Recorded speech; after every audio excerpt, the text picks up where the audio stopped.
헬라인이나 야만인이나 지혜 있는 자나 어리석은 자에게 다 내가 빚진 자라.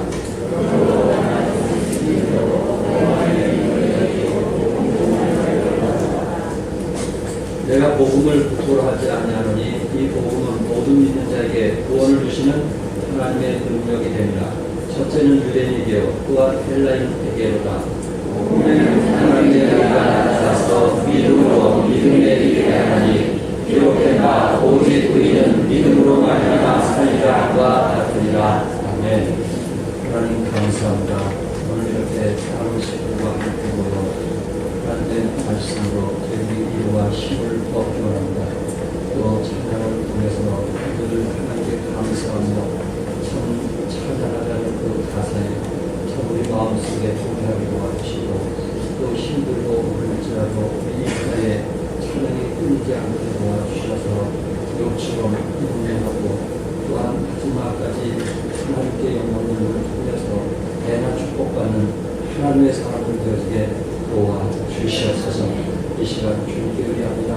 하나님 말씀이 우리 마음에 잘 박힌 꽃처럼 우리 마음에 박혀서 우리 삶에 영향을 미치게 도와주시고 인생의 변화를 도와주시고 우리의 행복함이 펼치게 축복하여 주시옵소서. 이 시간 주님께 의뢰하며 예수 그리스도의 이름으로 기도드립니다. 아멘. 자세히 오시기 바랍니다. 오늘 이 시간에 복음의 능력과 축복이라는 주제를 가지고 저희들이 처음에 하나님의 자녀에 대해서 말씀드렸고 이제 지난주에는 죄사함에 대해서 말씀을 드렸습니다. 오늘 이 시간에는 하나님의 이 복음의 능력과 축복이 우리에게 이 구원에 이르는 사실을 지금 여러분과 같이 말씀을 나누기 원합니다. 왜냐하면 오늘 본문에 이 복음은 모든 믿는 자에게 구원을 주시는 하나님의 능력이 됩니다. 구원을 주시는 하나님의 뭐가 되냐고요? 능력이 됩니다.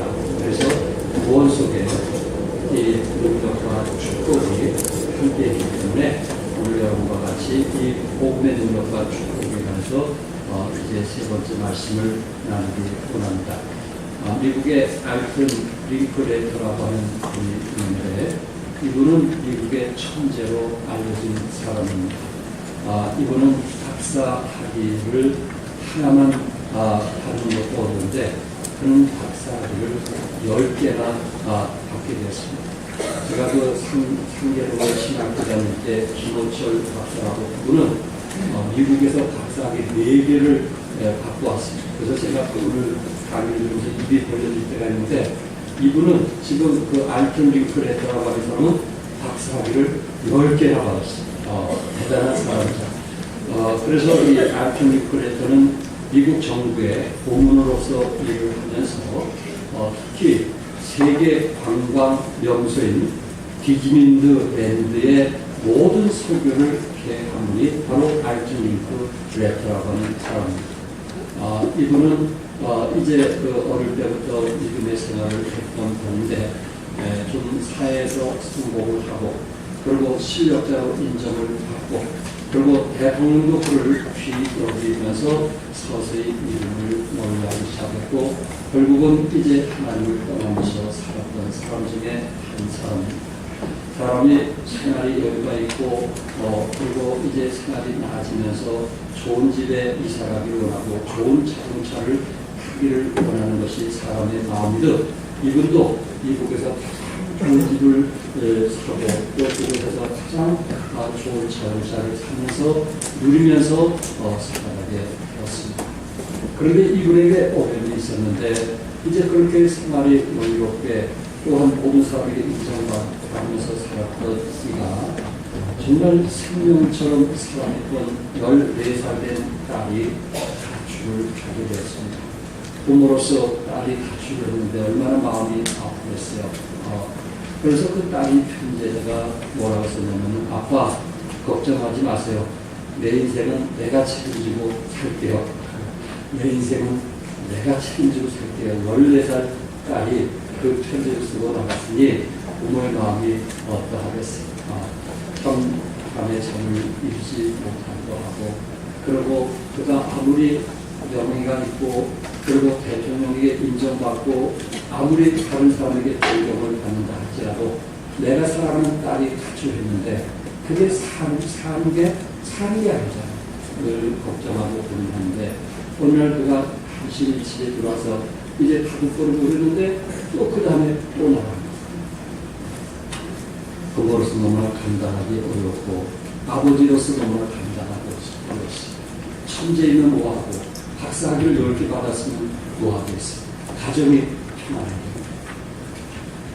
그런데 어느 날 이제 그의 딸이 신체로 돌아오게 되었습니다. 그 딸이 자살을 했다는 것이 아버지로서 너무 감당하기 힘들었고 너무 어려웠어요. 그래서 딸을 잃으면서 그가 장례식을 하면서 그가 하나님께 이런 기도를 했다고 합니다.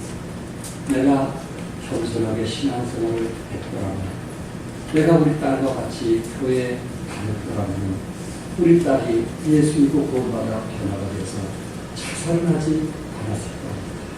하면서 그런 부분을 하나님께 기도를 했다. 내가 예수를 조금만 더 잘 믿었다. 내가 대통령에게 인정받고 사회에게 인정받고 그리고 다른 사람들에게 인정받으면서 내가 교만했던 그 마음을 하나님께 회개하면서 이제 하나님의 가정으로 돌아왔다는 알튼 링크레트의 이야기입니다. 자식을 잃은 그 아픔이 얼마나 힘든지 아시겠죠. 그러나 딸을 잃고 나서 다시 그는 하나님을 찾게 됐고 남은 인생 하나님을 위해서 뭔가 마음을 바치면서 헌신하면서 살았다고 합니다. 적어도 이분은 박사학위 10개나 갖고 있는 분이었지만 그러나 자기 딸을 자기 마음대로 할 수 없다는 것을 알게 되었고 결국은 복음을 통해서 하나님의 능력과 축복이 자기 가정에 임하지 않으면 안 된다는 사실을 알게 되었던 것입니다. 오늘 여러분과 함께 구원이라는 것을 너무나 많이 접하고 있는 문제 아니겠어요? 그러면 우리가 첫째 구원의 의미가 뭐냐? 이 구원이라는 단어는 물론 이제 히브리어나 헬라어 이 같은 맥락에서 잘 설명을 해주고 있는데 성경의 창세부터 요한계시까지 보면은 구원이라는 말이 많이 나옵니다. 그래서 많은 사람들이 이 구원이라는 단어를 쓸 때에 참 때로 이런 여러 가지의 용어로 사용되어지기 때문에 이 구원이라는 단어가 헷갈리는 경우들이 없지 않아 있습니다. 오늘 기도 중에도 그런 기도가 나왔지만은 마태복음 8장 25절에 보면은 제자들이 나와 깨우며 가르되 주여 구원하소서 우리가 죽겠나이다. 여기 예수님의 제자들이 풍랑을 만났을 때 그 순간 죽을까 두려워해서 예수님에게 주여 구하소서 구원하소서 우리가 이 풍랑으로부터 우리를 구원해달라는 그런 요청을 하는 제자들의 모습을 보게 되고 그리고 야고보서 5장 15절에 보면 믿음의 기도는 누구를 낳게 한다고요? 병든 자를 구원하니 여기에 병든 자가 구원받는 게 있어요. 그래서 병든 자가 치료를 받는 것을 구원받았다. 이렇게 성경은 표현을 하고 있습니다. 또한 시편 22편 21절에는 나를 사자의 입에서 모아소서 구하소서 결국 단연 같은 그런 이제 사람이 사자굴 속에 들어갔을 때 하나님께 기도하는 이 사자로부터 나를 구원해달라는 그 사자의 입에서 구원을 말하고 있고 신명기 20장 4절에는 너희 대적을 치고 너희를 주권하시는 자니라 다시 말해서 전쟁에서 벗어나는 구원을 말하고 있고 에레미야 30장 7절에서는 야곱의 환난의 때가 됨이로다마는 그가 이에서 구하여 냄을 얻으리라 이에서 구하여 냄 구원함을 얻으리라 바로 그 큰 고난에서 벗어나기를 위해서 기도하고 있고 또 시편 51편 14절에 하나님이여 나의 구원의 하나님이여 피 흘린 죄에서 나를 건지소서 이 피 흘린 죄에서 나를 건지소서 그러니까 세상이 얼마나 악한지 이 사람 저 사람 막 살인하고 죽이는 이런 상황 속에서 나를 제발 구원하소서 이렇게 말하고 있습니다. 그러니까 성경에 보면 구원이라는 말이 육체적인 이혼에서 구원에다가 질병에서 구원해달라, 사자 위험에서 구원해달라, 전쟁에서 구원해달라, 또한 환난에서 구원해달라, 또한 이 죄악의 세상에서 나를 구원해달라. 이런 구원이라는 용어들이 그때마다 사용이 되어지고 있습니다. 그러나 오늘 여러분과 같이 나누고자 하는 구원이라는 단어는 어떤 의미에서 같이 나누기를 원하냐면 에베소 2장 8절에 너희가 그 은혜를 인하여 믿음으로 말미암아 구원을 얻었나니 이것이 너희에게서 난 것이 아니요 하나님의 뭐라 선물이라. 이 구원 여기에서 너희에게서 난 것이 아니요 하나님의 선물이라. 에베소 2장 8절에서 말씀하고 있는 구원을 같이 나누고자 하는 것입니다.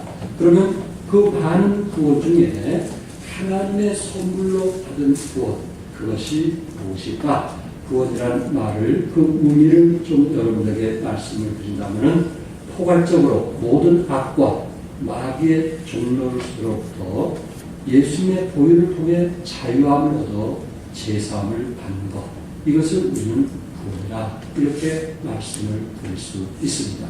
죄에서 자유는 복음의 능력과 축복으로 이루어지기 때문에 그렇습니다.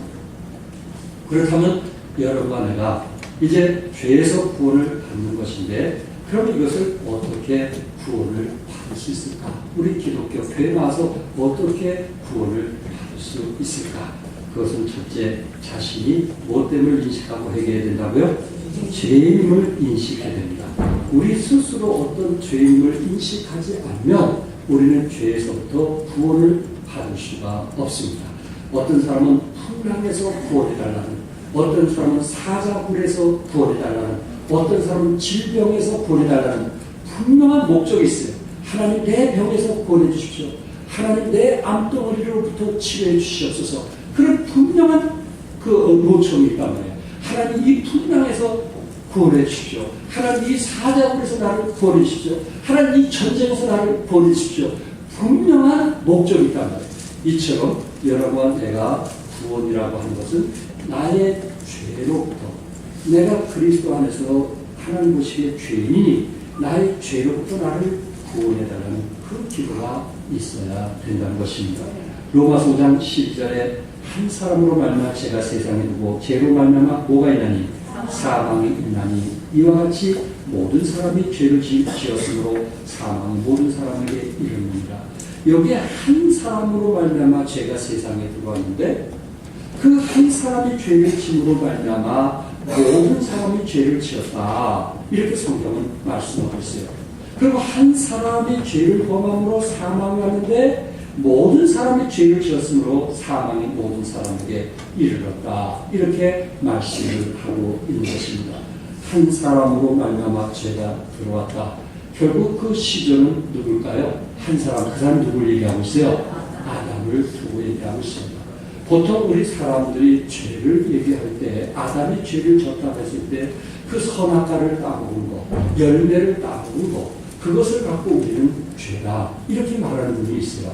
그러나 그것은 죄의 결과에 불과한 것이지 죄의 원인은 될 수가 없는 것입니다.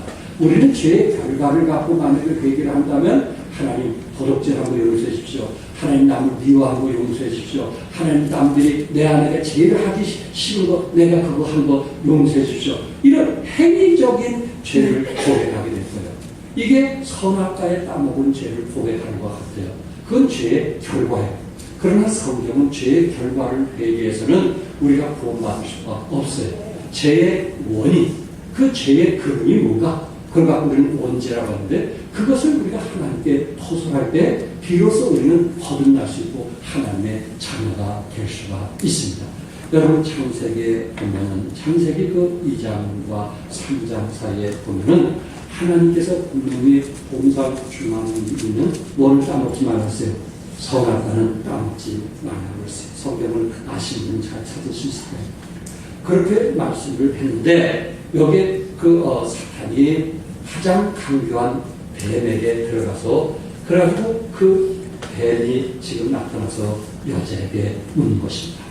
하나님이 참으로 정말 너희들을 동산 모든 나무의 실과를 먹지 말라 하시더라 이렇게 말씀합니다. 참으로 너희들로 동산 모든 나무의 실과를 먹지 말라 하시더라. 하면서 의심하게 만들었어요. 하나님이 참으로 이 말을 혹시 여러분 가운데 쓰신 분들이 없기를 바랍니다.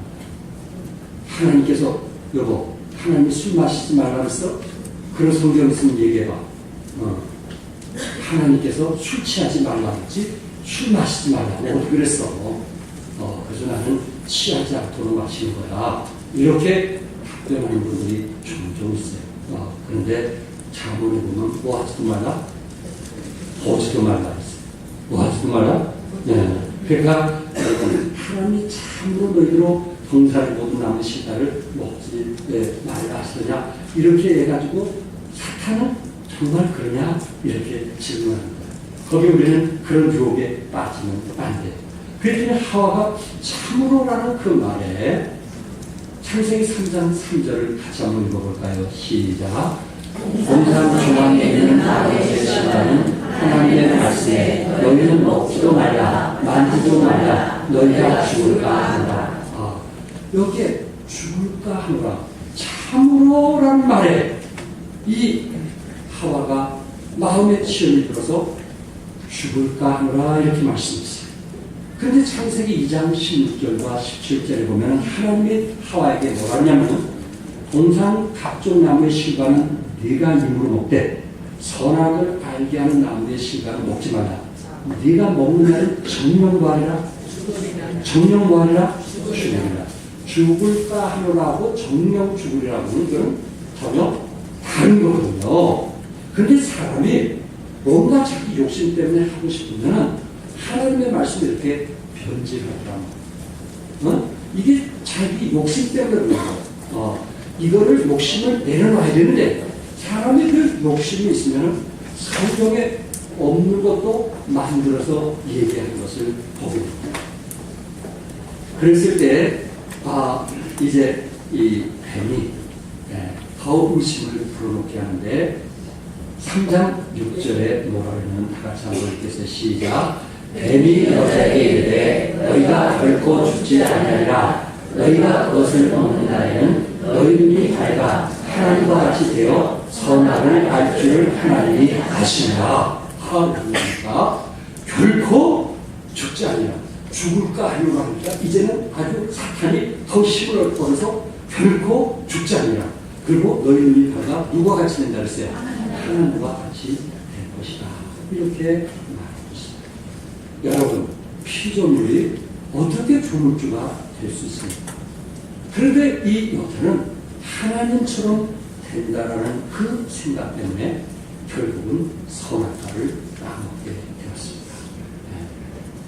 가끔 제가 어렸을 때 저희 어머님이 그 소주병 큰 거에다가 옛날에 시골에서 이렇게 갖고 온 꿀들을 보면 꼭 소주병 그 대병짜리에다가 거기다가 꿀을 담아주는 경우도 있어요. 가끔 어머니가 또 아버님이 나가면서 저거는 먹지 말라고 왜 먹지 말라는지 모르겠어요. 근데 그때 꿀맛이 얼마나 좋아요. 먹지 말라는 사람이 뭐 하고 싶어요? 더 먹고 싶은 거예요. 그래가지고 그것을 먹어도 표시 안 나게 먹어야 되는데 이 형제들이 많다 보니까 표시나게 먹어가지고 그냥 혼난 적이 있습니다. 거기에서 이런 생각을 해봤어요. 부모가 진짜 그 꿀이 아까워서 그랬을까? 꿀이 아까워서 그랬을까? 아마 어떤 필요의 용도가 있을 것이고, 그리고 부모의 마음을 아프게 했다는 것은 꿀을 먹었다는 것보다는 부모의 말을 구하지 않았다는 것, 듣지 않았던 것 때문에 부모가 더 마음이 아팠지 않겠는가. 그 꿀 자체, 우리 하나님께서 선악과 그거를 먹은 것, 그것 때문에 하나님께서 화가 난 것이 아니고 하나님의 말씀에 대한 뭐죠? 불신. 불순종이 아니고 뭐예요? 불신. 하나님에 대해서 말씀한 것에 대해서 믿지 못한 그거에 대해서 하나님이 화가 나십니다. 그가 죄라는 것이 뭐냐? 그것은 우리가 행위적으로 지은 죄들을 하나님께서 지금 말씀하고 있는 것이 아니고 내가 간음질했던, 도둑질했던, 살인을 했던 무슨 죄를 졌던 우리 주님은 다 용서하시는데 우리 주님이 용서하지 못하는 것은 하나님의 말씀을 뭐하지 못하는 것, 믿지 못하는 것. 그것이 바로 원죄. 이것이 불신이라는 것. 그러니까 여러분들이 죄를 회개할 때 우리의 행위죄를 회개하지 마세요. 내가 하나님의 말씀을 믿지 못한 거, 하나님의 말씀을 순종하지 못한 거, 하나님의 말씀에 따르지 못한 거, 그것을 회개할 수 있기를 바랍니다. 하나님 그거를 기뻐하지 않는 것. 적어도 성서 침례교회 다니는 사람은 하나님 말씀이 가라고 하면 가고 서라고 하면 서고 드리라고 하면 드릴 수 있는 말씀에 순종하는 여러분가 되기를 바랍니다. 이게 성서 침례교회 성도 아니겠어요? 내가 말씀을 거역하는 것, 그것을 하나님께서 가장 싫어하는 것입니다. 그런데 로마서 5장에 그 12절부터 16절에 보면 한 사람으로 말미암아 죄가 들어왔다고 했어요. 또한 한 사람으로 말미암아 하나님의 은혜가 들어오게 되었다는 말씀입니다. 한 사람으로 말미암아 죄가 세상에 들어오고 죄로 말미암아 사망이 왔다고 했고 또한 한 사람으로 말미암아 이 땅에 하나님의 은혜가 함께했다고 했는데 그 한 사람은 누굴까요? 네? 한 사람은 누구예요? 여기 한 사람은 불순종은 누구예요? 아담을 두고 얘기하고 있고 은혜 쪽으로 누구를 두고 하고 있어요? 예수님을 두고 말씀하고 있는 종종 저희들이 상담을 하다 보면 왜 아담의 죄가 내 죄가 됩니까? 이렇게 묻는 분들이 있어요. 아담이 불신한 것이 왜 그 죄가 내가 그 죄로 말미암아 지옥 가야 됩니까? 도저히 이것이 이해가 안 되는 그런 분도 없지 않아 있어요. 여러분 우리 지금 이제 몽골로 선교사님으로 가신 이한선 선교사님 잘 아실 거예요. 그분은 상품 백화점의 사장이었고 아버지가 이사장이었어요. 근데 1995년 8월 29일 상품 백화점이 붕괴됨으로써 502명이 죽고 937명이 부상을 당했어요. 정말 우리에게 마음 아플 일 아닙니까? 그런데 이게 누구 때문에 일어난 거예요? 한 사람 실수 때문에 502명이 죽은 거 아시죠? 한 사람 실수 때문에. 한 사람 실수 때문에. 이거는 말로도 표현할 수가 없어요. 그리고 937명이 부상을 당했습니다. 결국 이한상 선교사님이 감옥에 7년 동안 있으면서 거기서 하나님을 알게 되었고 남은 생에 내가 이 죄를 지은 사람들을 위해서 남은 생에 복음을 전하면서 살겠다고 결심을 하게 되어서 몽골에서 지금 사역을 하고 있습니다. 일본 천황의 항복을 여러분 생각해 보세요. 1945년 미국 함정에서 항복 문서의 조인을 한 일을 기억하실 것입니다. 누가 항복 문서의 조인을 했습니까? 천황이 조인했어요. 그래서 일본 사람이 나는 항복하지 않았습니다. 아무리 그렇게 한다 할지라도 천황은 일본을 대표하는 사람이기 때문에 모든 사람이 항복한 것과 같습니다. 여러분 또한 우리 성경의 창세기 9장에 보면은 거기에 보면 샘과 함과 야벳이 나옵니다. 노아 홍수 후에 아마 노아가 정말 그 하나님께서 살려줘서 고맙다는 그런 마음으로 했는지 좀 포도즙을 많이 드신 것 같아요. 이스라엘은 포도즙을 과하게 들면 취하게 돼 있어요. 알코올이 없는데도 취하게 돼 있어요. 그래서 벌거벗은 거 아시죠? 근데 둘째 함이 아버지를 보더니 야 아버지가 벌거벗고 누워있는 거예요. 그래서 셈하고 야벳에게 비난을 했습니다. 세상에 아버지가 그럴 수 있습니다. 우리들에게 기도를 가르쳐주는 분이 성경대로 살라고 하는 분이 하나님 말씀대로 살라고 하는 분이 이렇게 대낮에 벌거벗고 이럴 수 있어? 이렇게 비난을 했어요. 그 소리를 듣자마자 함과 야벳은 오히려 참 뒤로 돌아서 아버지 곁에 가가지고 그리고 이불을 아버지를 가려줬던 것을 이랬을 때 노아가 일어나서 그것을 알았어요? 몰랐어요? 알았어요. 그리고 누구를 저주했어요? 함을 저주했어요. 그 성경을 보니까 함이 저주를 받아가지고 아프리카 지역에서 살면서 함의 식구들은 결국은 노예로서 그 후손들은 평생을 살아요.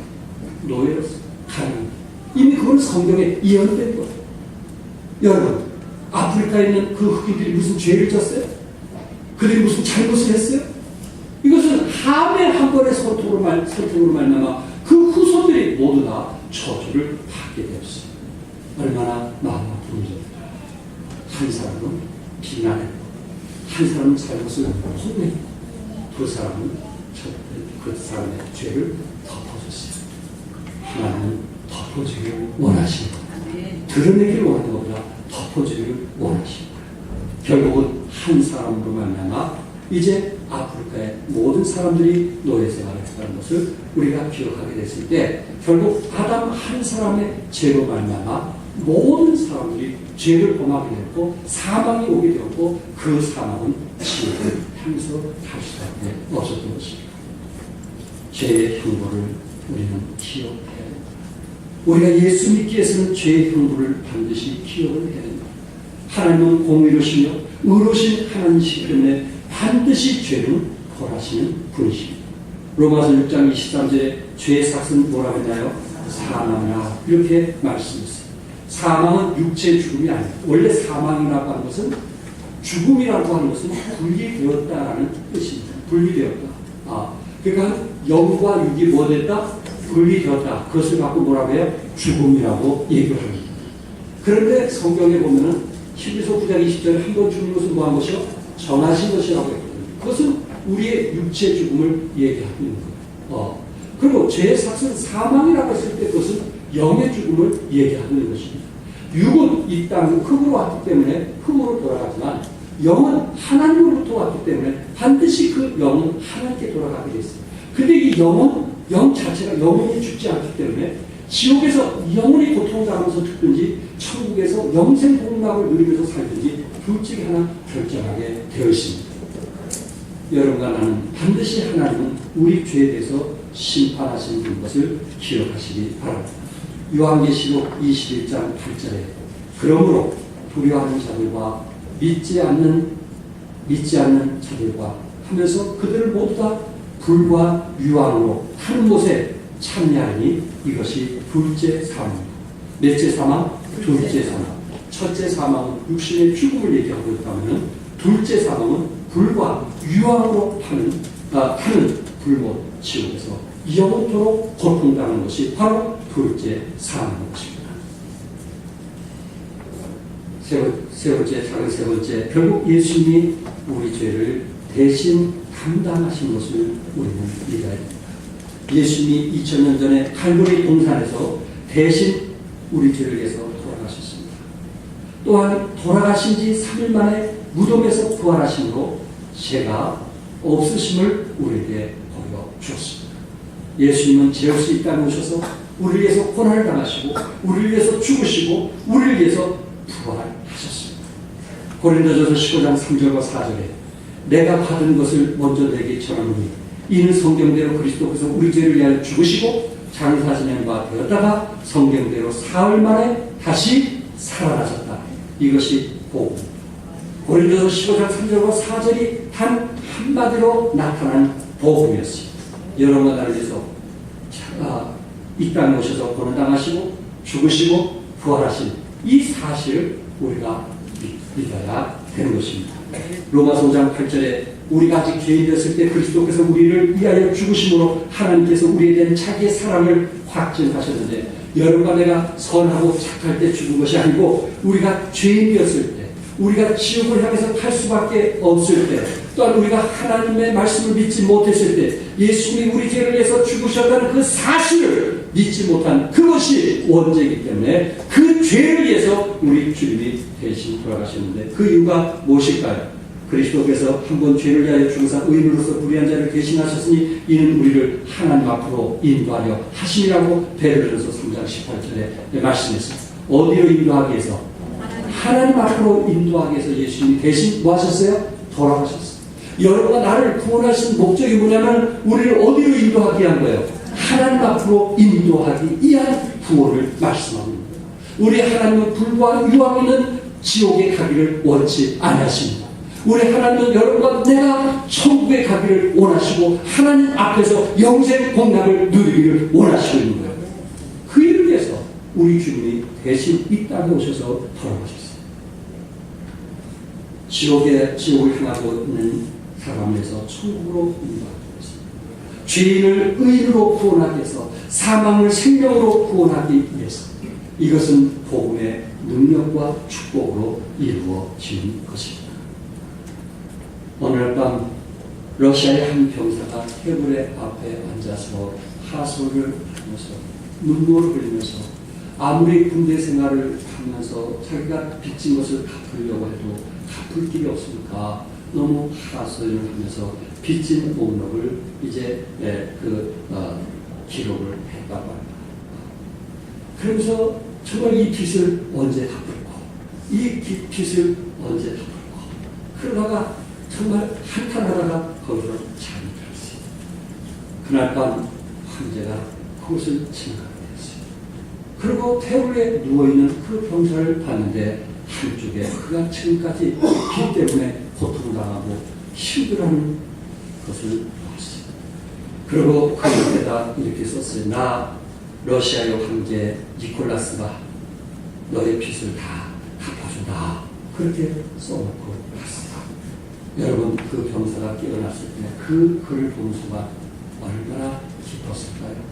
그 빚으로부터 자유함을 얻게 됐을 때, 구원함을 받게 됐을 때 그 감동과 기쁨은 말로다 표현할 수가 없을 것입니다.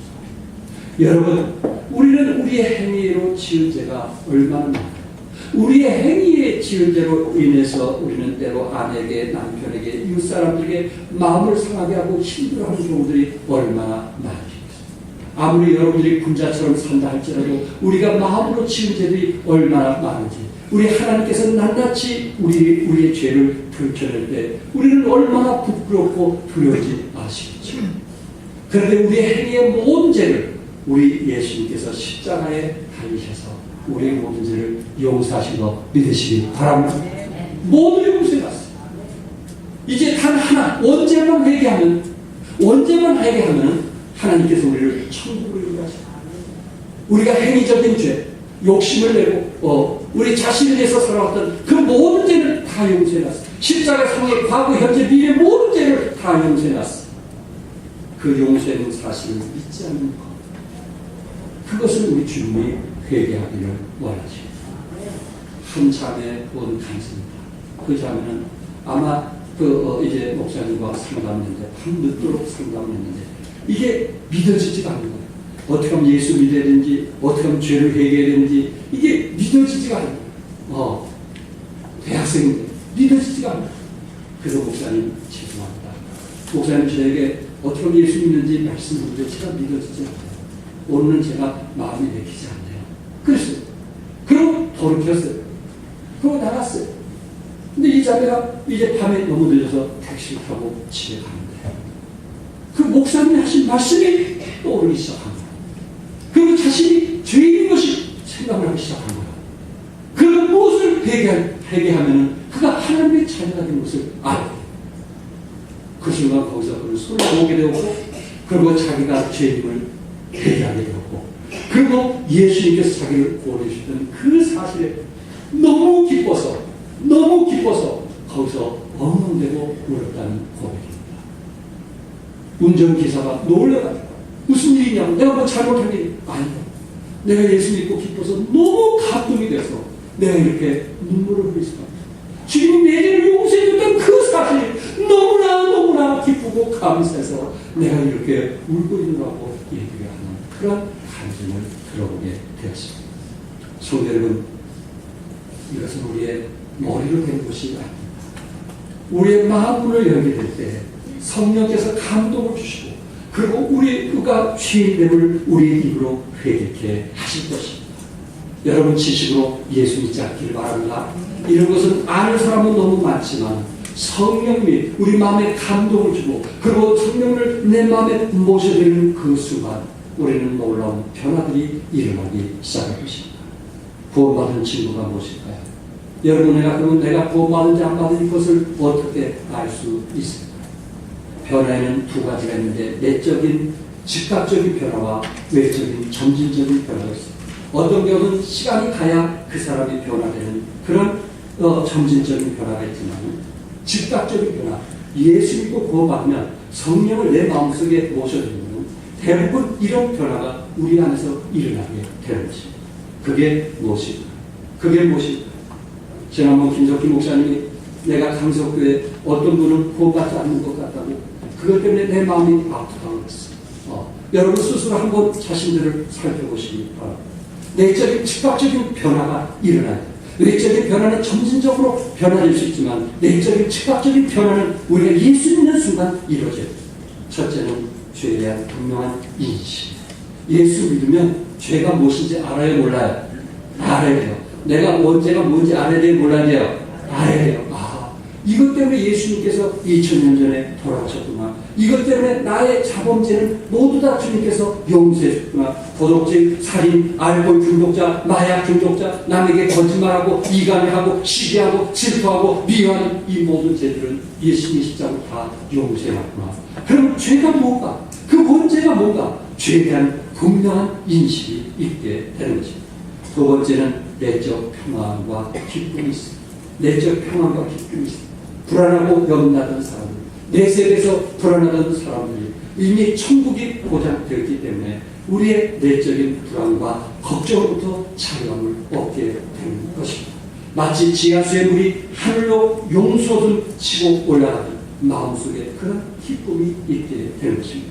우리 주님께서 요한복음 14장 27절에 뭐라고 말씀하십니까? 다시 한번 읽어볼까요? 시작. 평안을 너에게 비추노니 곧 나의 평안을 너에게 주노라. 내가 너에게 주는 것은 세상이 주는 것 같이 아니하리라. 너희는 마음에 근심도 말고 두려워하지도 말고. 여기에 제자들이 예수님이 돌아가신 걸 알고 군병들이 군병들이 와서 자기네들을 죽일까봐 두려워하고 떨고 있는 저들에게 성령님이 오셔서 부활하신 주님이 나타나셔서 평안을 너에게 끼치노니 곧 나의 평안을 너에게 주노라. 그렇게 말씀하셨습니다. 세상이 주는 평안은 우리가 환경에 따라 형편에 따라 조속으로 변하지만 하나님이 주신 평안은 영원하려고 믿습니다. 그래서 예수 믿게 되면 평안과 기쁨이 있습니다. 내일이 걱정이 되는데도 내 마음에 평안이 있어요. 그리고 세 번째, 말씀에 대한 새로운 이해와 사모하는 마음이 생기게 돼요. 시편 119편 103절에 주의 말씀의 맛이 내게 어찌 그리 단지요 내게 꿀보다 더하리라. 예수 믿고 나면요, 말씀을 들을 때 이해력이 넓어지고 그리고 그 말씀을 속에서 하나님의 은혜를 체험하게 됩니다. 영이 영을 이제 분별하듯이 성령이 하나님의 영을 분별하기 때문에 말씀의 깊이를 알게 되고 말씀의 은혜를 체험하게 됩니다. 그래서 그분들은 말씀에 감동을 받고 돌아가게 되는 것입니다. 누가 찬송을 불러도 그 찬송의 가사가 꼭 자기를 얘기하는 것 같아서 감동을, 말씀을 들으면 그 말씀이 자기에게 하는 것 같아서 거기서 감동을 받고 회개를 합니다. 때로 어떤 사람은 눈물을 흘리고 때로 어떤 사람은 하나님 그것을 용서를 하나님께 후하기도 하는 그런 감동을 받고 돌아갑니다. 그것은 하나님의 인자심을 체험하기 때문에 그렇습니다. 네 번째는 잃어버린 영혼에 대한 관심이 있어요. 누구에 대한 관심이 있다고요? 잃어버린 영혼에 대한 관심. 내가 구원받고 나니까 내가 구원받고 나니까 우리 부모님들의 구원이 걱정이 되고 내 주위에 있는 자녀들의 구원이 걱정이 되고 또한 내 이웃의 친구들의 구원이 걱정이 됩니다. 여러분과 내가 예수 믿고 구원받은 그 은혜를 생각할 때 나 같은 죄인이 구원받았다는 그 사실을 여러분들이 인정하게 될 때 제일 먼저 생각나는 것이 나와 제일 가까운 사람에게 복음을 전하고 싶은 소원을 합니다. 여러분들이 정말 구원에 대한 확신이 있습니까? 네. 오늘 천국 갈 확신이 있습니까? 네. 내가 구원받았다는 확신이 분명하면 복음을 전하지 않을 수 없어요. 어떻게든지 그들에게 복음을 전해서 지옥에 가지 않고 적어도 내 부모들만큼은 지옥에 가지 않고 왜? 그분들이 나를 가장 사랑하는 사람입니다. 어떤 방법을 통해서 우리는 복음을 전하게 될 것입니다. 또한 우리의 취향과 가치관이 변화가 돼요. 인생관, 행복관, 우리 교제권 이런 모든 것이 변화가 있기 시작합니다. 세상 친구들이 만나기를 좋아하고 세상 친구 만나서 그 화투 치는 것을 참 좋아합니다. 세상 친구가 술 한잔 마시면서 어울리는 걸 좋아합니다. 그런데 예수 믿고 구원받으면 그게 아무 낙이 없다는 것을 알게 돼요. 여기에 아무 소망이 없음을 알게 돼요. 오히려 내 자신의 성장과 변화를 위해서 시간을 투자하게 됩니다. 이 값진 세월, 이 의미 있는 세월을 내가 세상 친구와 어울려서 학교나 치고 시간을 밤새도록 보내야 됩니다. 그래서 참 의미 있는 삶을 살아야 됩니다. 이미 인생관이 바뀌어지고 행복관이 바뀌어지니까 내 삶을 바꾸고 싶어. 그렇게 좋아했던 친구들을 하나하나 끊게 되고 그렇게 좋아했던 개모임을 하나하나 끊게 되고 왜? 그것이 나에게 의미 없다는 것을 알고 하루 종일 만나서 이런 얘기하고 저런 얘기하고 이런 것이 얼마나 인생에 의미 없다는 것을 알기 때문에 그런 것을 하나하나 내려놓기 시작하고 오히려 예배를 사모하게 되고 믿음의 형제들과 교제권을 좋아하게 되고 그리고 자신의 성장과 자신의 변화를 위해서 시간을 투자하게 됩니다. 또한 끝으로 죄를 습관적으로 지지 않는다. 죄를 뭘로 지지 않는다는 거예요? 습관적으로 지지 않는다. 여러분 예수 믿는 순간에 어떤 분은 그렇게 얘기했는데 팔이 하나 잘려지는 순간에 이 몸에 있는 피가 나올 수 있다는 거예요. 아니 잘려진 그 팔에서 피가 흐를 수 있다는 거예요. 그러나 어느 순간 그 피는 뭐 하게 돼요? 멈추게 되는 거예요. 우리가 예수 믿고 구원받은 순간에 옛생활, 옛습관 그것이 나올 수 있어요. 근데 이 사람이 신앙생활 1년, 2년, 3년 이렇게 더해지면서 이분이 옛생활로부터 자유함을 얻게 돼요. 그리고 옛습관으로부터 자유함을 얻게 되는 것입니다. 하나님이 기뻐하지 않는 것을 안 하게 되는 거예요. 그렇기 때문에 이것을 죄를 아직도 습관적으로 갖고 있다면 내가 1년 전에 예수 믿었구나 10년 전에 예수 믿었구나 여러분 행위적인 죄만 얘기하겠어요? 교만한 사람들 1년 전에 교만했구나 10년 전에 교만했구나 그리고 이간 잘하는 사람 비난 잘하는 1년 전에 비난하나 10년 전에 비난했다면 그분이 구원받은 사람이겠어요? 그건 아니잖아요. 우리가 어느 정도 세월이 흘러가면서 우리 삶에 변화가 일어나는 거예요. 누구를 통해서? 성령님을 통해서. 믿으시면 아멘 하세요. 성령님을 통해서 우리가 변화가 일어나는 거예요. 빛과 소금의 역할을 하게 되는 거예요. 그 순간순간은 갑자기 변화는 될 수 없지만 이것은 시간이 가면서 점차적으로 변화가 일어나게 되고 그리고 어떤 사람은 혹시 죄를 습관적으로 갖고 있다면 여러분 한번 생각해보세요. 내가 죄를 지은 것을 지금 5년 10년 계속 갖고 있다면 성령님이 그렇게 나약한 사람입니까? 하나님이 그렇게 나약한 존재예요? 여러분들에게 그 의지와 믿음을 가지고 끊을 수 없을 정도로 그렇게 나약한 존재입니까? 내가 하려고 하는데도 안 되더라고요? 아니에요. 내가 아직도 하고 싶으니까. 내가 아직도 거기에 대한 욕심이 있으니까 안 되는 거예요. 그러나 여러분 전적으로 성령의 도우심을 구하십시오. 그리고 금식 기도도 하십시오. 안 되면. 그리고 성경을 읽기 시작하십시오. 그리고 여러분들 하나님 말씀을 의지했을 때 성령이 우리를 도와주실 거예요. 성령의 능력은 내가 안 하려고 할 때 성령의 능력이 나타나는 것이지 내가 하고자 했을 때는 성령의 능력이 나타나는 거야. 하나님께서는 우리의 죄의 습관을 더 이상 짓지 않도록 하게 되는 것입니다. 우리 요한일서 5장 18절 한번 같이 읽어볼까요? 요한일서 5장 18절 다 같이 읽겠습니다. 시작. 하나님께로서 난자마다 범죄치 않는 일을 우리가 안다. 아멘. 하나님께 나면 그 죄를 습관적으로 범하지 않는다는 말씀입니다. 나는 여러분과 내가 정말 그리스도 안에서 살아가는 이런 결단의 시간이 될 수 있기를 바라고 내가 정말 오늘 이 시간에 천국 갈 수 있는가? 내가 오늘 이 시간에 지옥이 아닌 우리 주님과 함께 천국에서 영생 공락을 누릴 수 있는가? 나는 여러분들이 신앙생활하기 전에 이것이 여러분이 너무 귀하고 중요한 것이라고 생각이 되어지고 여러분들이 정말 예수 믿고 구원받았다면 내 부모들이 아직 거듭나지 못했다면 복음을 전할 수 있기를 바라고 내 자녀들이 예수 믿지 않았다면 내 자식이 생길 때 야 나는 너에게 가장 귀한 것을 내려주고 싶다. 돈 10만 원 주고 5만 원 주는 것보다 그 아이들에게 옷을 한 벌 사주는 것보다 더 값지고 소중한 것을 자식에게 복음을 전하는 것입니다. 그보다 값진 것이 어디 있어요? 같이 천국 가는데 내 사랑하는 자식을 지옥에 보내고 나만 천국 간다고 좋아할 부모가 있어요? 천만에 성령님이 임하시면 그럴 수가 없는 거예요. 예수 믿고 구원받았으면 그럴 수가 없는 거예요. 우리는 우리의 죄를 멀리하게 되고 습관적인 죄를 멀리하게 돼요. 한 번 죄는 실수할 수 있어요. 두 번은 다른 사람을 비난할 수 있어요. 세 번도 비난할 수 있어요. 그러나 우리는 점차적으로 변화가 일어나야 돼요. 그것이 우리 안에 계신 성령 때문에 그렇습니다. 저는 몇 주 전 미국 닉슨 대통령 시절에 대통령 보좌관을 지낸 찰스 폴슨에 대해서 이야기를 드린 적이 있습니다. 20년 동안 닉슨 대통령 옆에 법률 고문을 하며 미국에 영향을 미쳤던 그가 감옥에 들어가게 되었고 그 감옥에 들어가서 예수님을 알게 되었고 그가 번어게 거듭나게 되었을 때 그는 이제 번어게이라는 책을 쓰게 됐고 그것이 영화로도 나왔습니다. 그는 죄수들에게 가장 하기 싫어하는 빨래를 모아서 빨래를 했다고 합니다.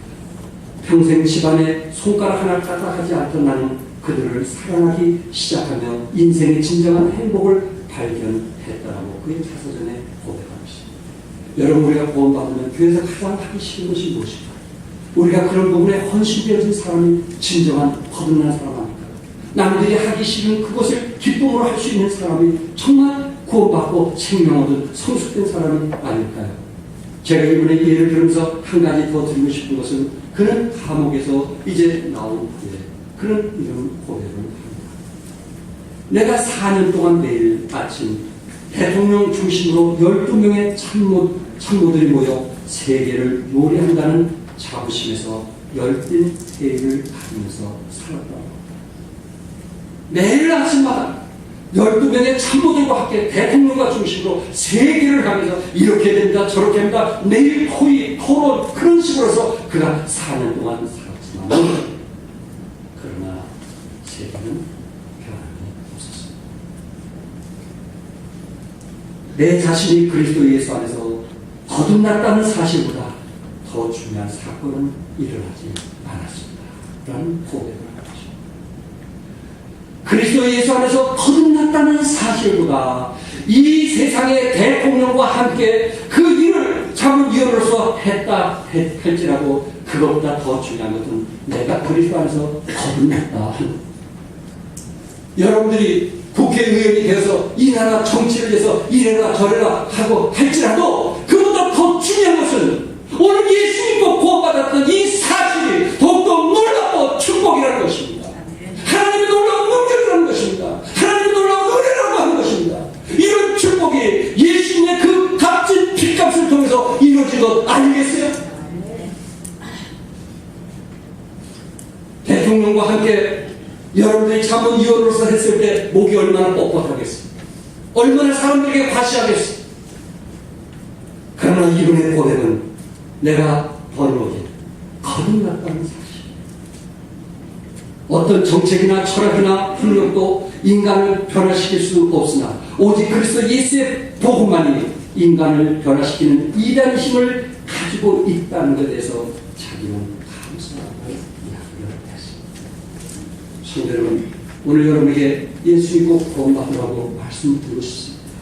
물론 구원받은 사람은 그 구원에 대해서 더 하나님의 은혜를 감격하며 돌아갈 수 있기를 바랍니다. 그러나 구원이 병을 낫게 하는 건 아닙니다. 구원이 여러분에게 병을 낫게 하기 때문에 구원받으라는 것이 아닙니다. 물론 믿음의 기도가 뭘 낫게 해요? 병을 낫게 하지만 구원이 병을 낫게 하는 것이 아닙니다. 구원이 여러분의 사업을 형통케 하는 것은 아니에요.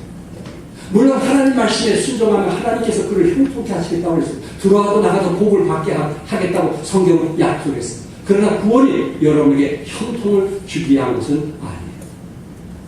여러분 구원은 지옥에서 천국, 구원은 사망에서 생명, 하나님께서 우리를 주시기에 그 복음의 능력과 축복이 있음을 믿으시기 바랍니다.